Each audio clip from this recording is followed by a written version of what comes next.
बिस्मिल्लाहिर्रहमानिर्रहीम। अस्सलामु अलैकुम वरहमतुल्लाहि वबरकातुहू। नाजरीन, उम्मीद है आप सब खैरियत से होंगे और ज़िंदगी की बहारों को भरपूर तरीके से इंजॉय कर रहे होंगे।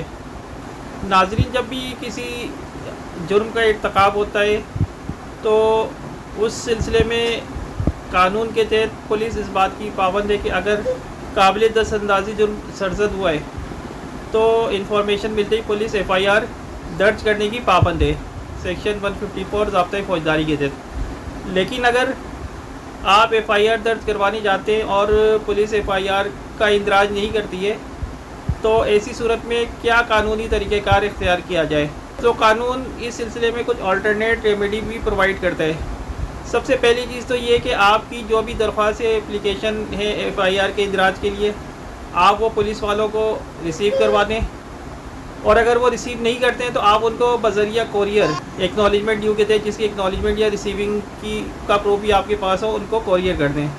फिर भी अगर वो आपकी दरख्वास्त पर कार्रवाई नहीं करते हैं और एफआईआर दर्ज नहीं करते हैं तो ऐसी सूरत में आपके पास 3 तरह की रेमेडीज़ मौजूद हैं, जिन कानूनी रेमेडीज़ पर आप अमल करके अपनी शिकायत दर्ज करवा सकते हैं। पहली रेमेडी तो आपके पास इस सेक्शन 22A के तहत डिस्ट्रिक्ट एंड सेशन जज के पास आप एफआईआर दर्ज करवाने के लिए दरख्वास्त लॉन्च कर सकते हैं, और आपकी दरख्वास्त पर के बाद सेशन जज पुलिस को नोटिस इशू करेगी और उनसे जवाब तलब करेगी, और जिसके बाद पुलिस को ये हिदायत जारी की जाएगी कि वो एफआईआर का इंदराज करे।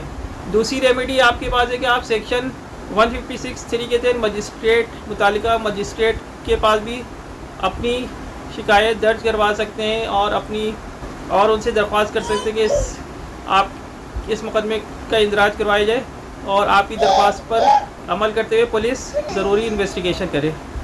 तीसरी रेमेडी आपके पास सेक्शन 200 के तहत प्राइवेट कंप्लेन की ये कंप्लेन भी आप मुतालिका मजिस्ट्रेट की अदालत में डायरेक्ट कंप्लेन या प्राइवेट कंप्लेन भी दाखिल करवा सकते हैं। उम्मीद है आपको ये वीडियो पसंद आई होगी। अस्सलाम वालेकुम वरहमतुल्लाहि वबरकातुहू।